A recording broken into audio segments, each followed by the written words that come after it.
Welcome back to Freeish Part 2, presented by Island Hope International's Life as We Know It podcast, where we live it fully every day.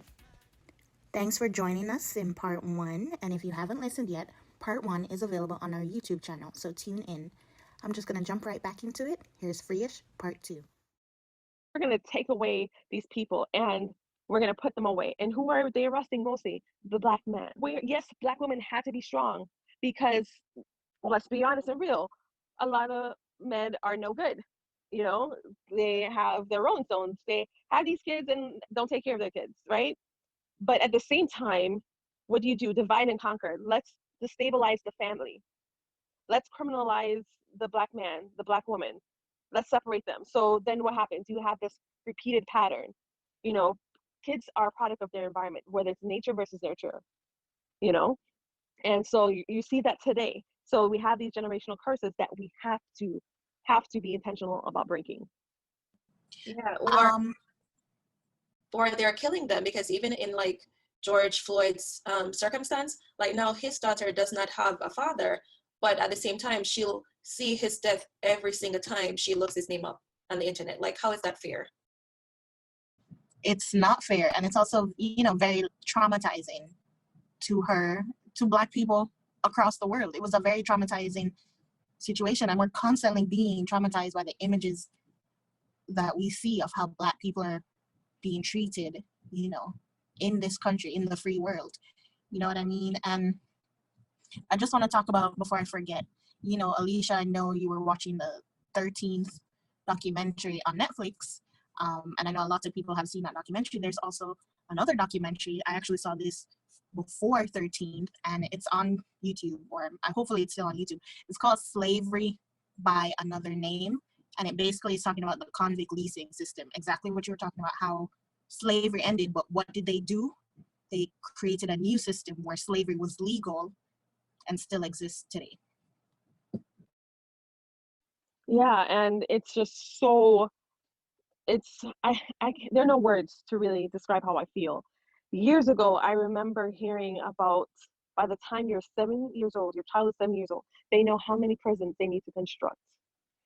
7 years old, my child, my sibling, myself, you're already preparing for me to go to prison?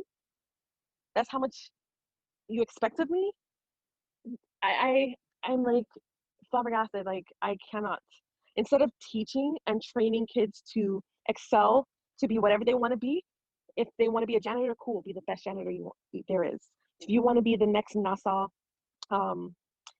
astronaut, if you want to be the next greatest mathematician, the biggest scientist, the next president, we should be preparing our kids to do whatever they want to do, not preparing them for prison, not preparing them to how to approach a police. Because granted, you could still be doing everything right. You have your hands up, you tell them what you're doing, and you still get shot dead in front of your kid. The police are so ill-trained. It's really disturbing how you're supposed to have all this authority, right? And you're supposed to be able to control certain situations, right? Or, de-escalate certain situations, but they have no training on how to deal with people. And a lot of times, like, if you rewatch these videos, you can tell if someone is having like some type of mental health issue. They're having an episode or something. And you can see how the police are completely ignorant and just like they don't know how to handle situations like that. And they're the ones tasked with protecting and serving people. However, they're doing more harm than good, as we all can see. So I think we have to go back to the history of policing. So if I remember correctly, policing was actually invented to rile up slaves. They were actually invented to pretty much just be like slave rangers. That's how policing actually started. And there are a lot of policemen who go into this job who are trigger happy. They love the fact that they have a gun. They love the fact that they have authority. And bottom line, most of them are just racists who go into this job knowing that, now I can take out my anger and whatever on people of color and Black people and treat them any old type of way, pretty much. But one thing I think we all need to do is to go back and read up the history of policing, because I think what they started doing back then is what they're doing now, especially to Black people. Because if you, on social media, there's so many pictures and clips going around of how they treat white people who they arrest compared to Black people. Like even the white guy, I don't remember his name, but the guy who killed all those people in the church, and they treated him to Burger King. Like he went through Burger King, like he actually made it to the prison. Why did George Floyd lose his life over an alleged counterfeit $20 bill? Like there's no comparison with what happened right there, you know? Because that's, our lives are worthless to them. Hence why we feel the need to continually say Black lives matter. All Black lives matter. And it's not all the police. It's definitely not all. There's some who actually do have good intentions, but there's a majority that really just go in it for different reasons. Yes, and to piggyback on your point about history, it's important, it is vital. We cannot have this erase cancel culture, because if you forget your past, you're bound to make the same mistakes, walk in the same footsteps. Marcus Garvey said it best: people without a history, knowledge of their history, origin, or culture, it's like a tree without roots. You know, you have to know where you're coming from so you can know where you're going. And if we look at the history and politics and how it's, you know, played a part in where we are today, you will understand why people are so furious. Like it gives a lot of credibility to the cause. And going back to policing, why is it that in this country you can be an officer after just a mere few months of training versus other nations, European nations, years? You know, I know people who did criminal justice as their degree to become a police officer, but that's not required. That's something they wanted to do. You know, to become a police officer, you should have a bare minimum of an associate's degree with culture and diversity, communication, de-escalation training, and knowing how to recognize someone who is mentally unstable and needs help. I remember this case in Miami. This person, this Black man, was trying to help this white person. I don't know if he's Hispanic, but he was having a mental episode. They're on the ground. Both men are unarmed. Yet the Black man, who's a mental worker, got shot. His hands were up in the air and he got shot. He's trying to de-escalate the situation and prevent the person who needs help from doing anything that will get him in legal trouble. Why are you so trigger happy? And why are you going for your gun, which is a lethal force, versus a stun gun, right? Isn't that why you guys are walking around with them to begin with, to prevent you from having to use deadly force? You know, Alicia, you were talking about Juneteenth, and that would have been a good segue into discussing it. So Juneteenth, what are your thoughts on it? How a lot of these companies are actually starting to recognize it as a holiday, and as you were telling me earlier, it's actually been a holiday in certain states prior to now. But can you just talk about that and inform some of us, because a lot of people didn't even know it existed until 2020. So for me personally, I did not know about Juneteenth. I took African American history in high school, never heard about it. I did cultural studies and stuff like that. In my undergraduate studies, never heard of it. It wasn't until 2 years ago I heard about it, and I was like, okay. Last year I was looking for events, and I expected to see a lot of events, especially in Harlem, but I didn't really see anything, really, maybe a handful. And I'm like, these don't even look that interesting for me to like go out of my way to make it there, you know, to like really delve deeper into the history, the culture of, you know, African American culture, and their food, you know, and everything that does go on in other cities when they do celebrate Juneteenth. But Juneteenth, again, 1865, June 19, 1865 was the first installment of it. And in 1980, Texas was the first state to recognize it as a holiday.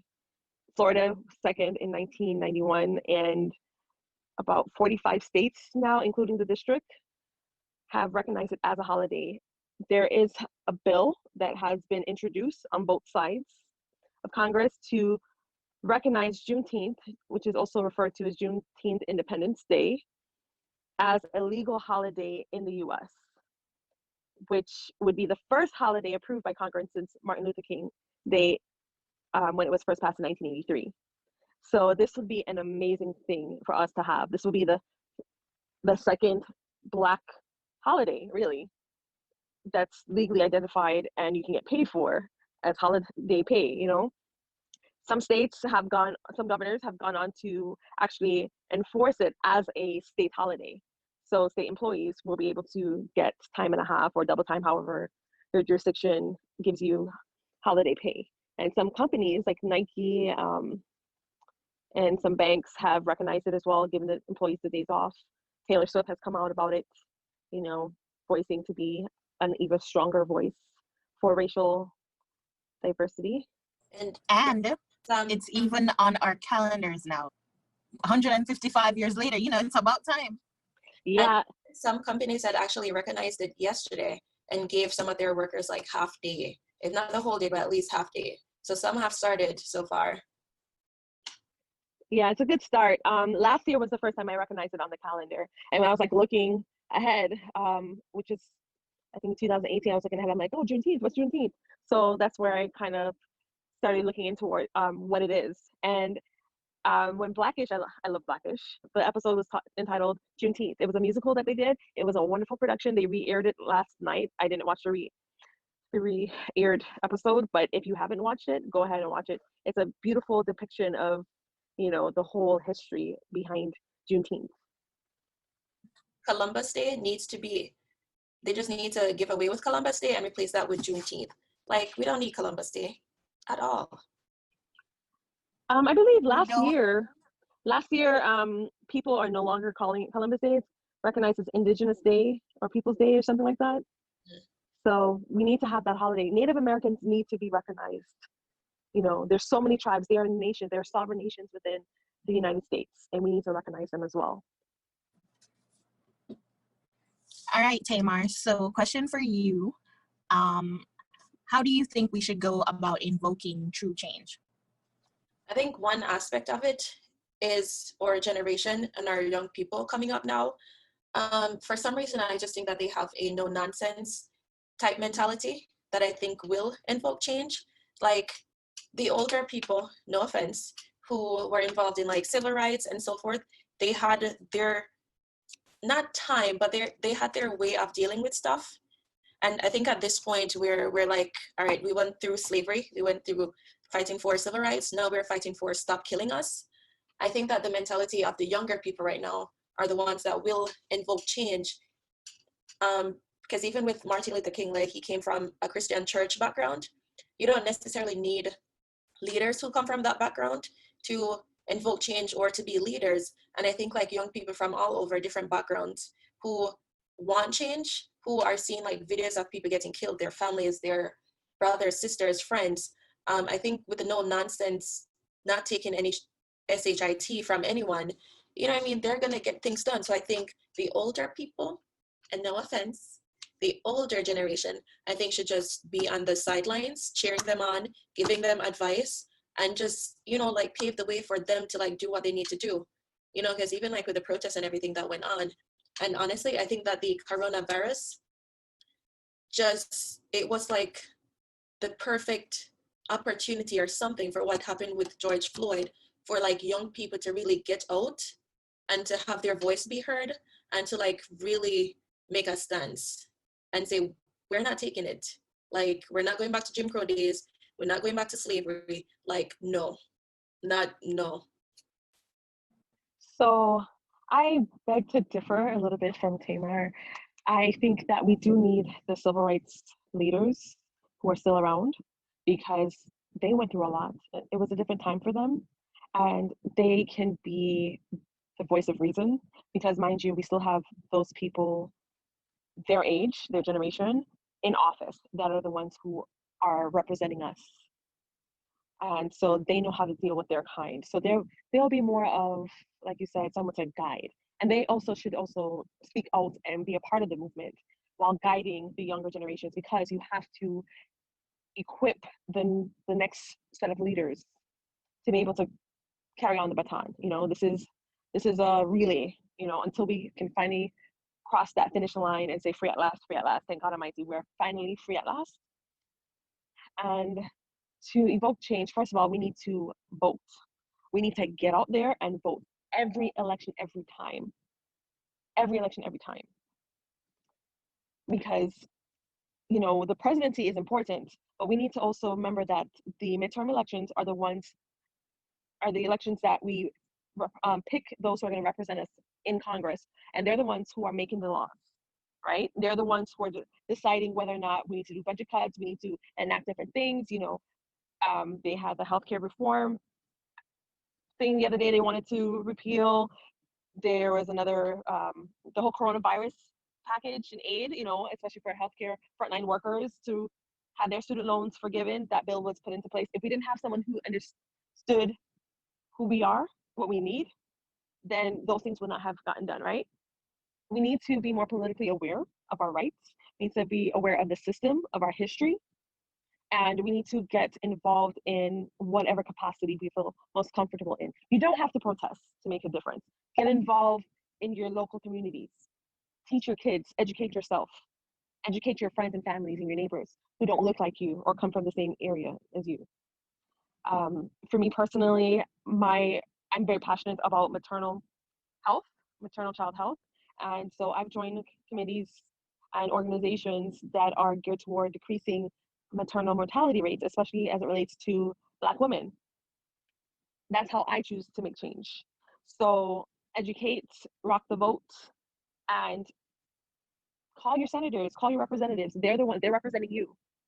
Okay, tell them this is what we need to do. Join forces, stop dividing, unite. We may have differences in opinions, but put aside those differences for the common good. I don't know how the older generation can help us with that. I think it really comes down to what you said. We need to get out there and we need to vote in every single election. Those who can vote need to vote in every single election. Because remember, not all of us can vote, whether it's immigration status or legal status, right? Criminal records, because the system is so set up for us not to vote. You know what I mean? And this kind of brings into what the president of Color of Change was saying, Rashad Robinson. He was saying that racism is a shape shifter. It used to be predominantly blatant racism. Black people had to take these tests in order to prove that they can read and write, whatever, to prove they could vote, right? Then it kind of changed to even like now currently you need some voter ID, right? Some type of identification in certain states to be able to vote. But if you have a gun license, you can vote using that. It's clearly skewed still to prevent a certain group of people from voting.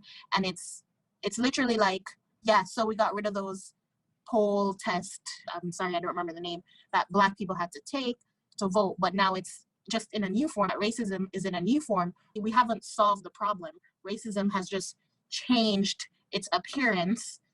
So the problem still exists today, and it does boil down to like voting and politics and who's in charge, because it's literally like, oh, we get rid of one law, but then they find a loophole or make another law that's still the same thing with a different name, just with a different presentation, but it has the same effect where it's preventing any type of true change, and it's still deeply embedded in this systemic racism, like this disease that literally has been plaguing the United States since its existence.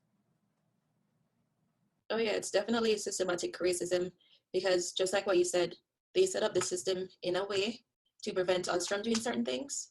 And they might change the name, they might change the wording, they might change the way they say it, but it's still the same thing. It's still deep embedded in the system, and it's blatant systematic racism. And I think if that doesn't change, then, like things that are in place right now needs to change so that the systematic racism can be eradicated. As to really truly invoke change, we have to recognize that too. We have to recognize that they're playing this game. We need to be able to call checkmate as disenfranchised persons. We need to get rid of the whole once you're a convict you can no longer vote. People did their time already. Let them live. We need prison reform. We need to fight for that. Okay. You go to prison, you can't apply for federal loans to go to school. You can't vote. You may not be able to get food stamps. And a lot of assistants that are able, other people who have never gone into the system are afforded those opportunities. But just because you served time for a crime you may have or may not have done, you won't be able to get access to those things. And if you get arrested, you know, you may not even be able to get a professional license. Just arrested, you're not at fault. You're innocent until proven guilty. But when you're Black, you're guilty until proven innocent. And those things have got to change too. Why are we doing, background checks in that aspect of when you're filling out an application? Have you ever been convicted of a crime? If so, why? What happened? Have you ever been arrested? That question of being arrested has nothing to do. You can get arrested in the 60s, in the 50s, 60s during the civil rights movement. It was a privilege to get arrested. People purposely made themselves get arrested to prove a point. But if we do that now, you're in jeopardy of losing all that you built up. And so we have to change this whole weeding out process when we're selecting candidates to become the next employee. So it's just every single level and where do we win? Where do we win? We win by taking action and not be silent. Silence rather is compliance. And, we're talking also about other people inflicting injustice on us, but we also have to deal with our own inflicting injustice on ourselves. This whole crap in a barrel mentality has to go. We need to uplift everyone. There's a thing going around social media where you post, we are Black women, we do this, we do that. We are Black men, we do this, we do that. We need to empower and uplift. If we see someone going astray, correct them. Give them guidance. Don't scrutinize and judge them. Okay? We need to change the narrative and break these curses because they can be broken. Okay. What aspect of your race or ethnic identity are you proudest of? For me, I would say ingenuity. No matter how many obstacles you place in our way, we will find a way to circumvent them, whether we dig a hole, we burrow through, or we go over. And we still come out on top. So that is what I'm most proud of. There's so many strikes against us, but we still rise. And in the words of Maya Angelou, and still I rise. I definitely agree with you, Alicia. I'm also most proud of just culture, like Black culture in general, Caribbean culture in general, from food to music to the way we talk, the way we walk, the kinks in our hair, from top to bottom. Like the way we're built, like God did not make a mistake. So that's what I'm most proud of. And even if you see like the diversity, even though we have kinks, we have curls, we have brown, we have Black, we have darker tones, we have lighter tones, like we are a Black people, but we are also diverse as well. And it's just so wonderful when you see like all of us come together in like a picture, or when we have a party and the music and everybody just having such a good time. Like culture is what I'm most proud of. And just to add to that, like you guys mentioned, it's so hard to just pick one thing. Our ingenuity, our culture, our creativity, like our resilience. What's not to be proud of? We're just so awesome. Black people created style. They want to be us so bad, but they don't actually want to be us because they know what comes with being us. They know that everything about us is loved, yet we're hated. We're treated horribly. We have very few privileges if we happen to be born in a certain family or whatever that may give us some advantage, but we're still marked by the color of our skin. That's why they always say Black don't crack. It's because no matter what we do, physically or mentally, we still stay strong. I've actually never thought of it in that aspect. I've always just thought of it, the superficial, the physical, Black don't crack. But you're absolutely right. The physical, the mental, everything. That is a great way to look at it. It's more than just the physical, but it is about our mental attributes as well. And another thing that is important for us as we grow older and the next generation comes up, we have to pass down our culture to our children, or to our nieces or nephews, to our family. Because if we don't, we're going to lose our identity, and others will come around and sell it back to us. And it's going to be a watered down version of it. We have to teach our kids the struggles of the past, the present, and how we're trying to make a better future. And I love what you said, Tamar. Yes, the culture, the food, the music, like the way we tell stories. It's like, it's just a joy to hear. Like you can't, when people try to translate it and make it English, it doesn't sound right. I really enjoy storytelling and listening to the colorfulness of our languages, of our culture. It's just a wonderful experience. Thank you for listening to today's Life as We Know It podcast. Remember, life is what you make it, so live it fully every day. Be sure to like, comment, and subscribe to our channel so you get the notifications when new episodes are being posted.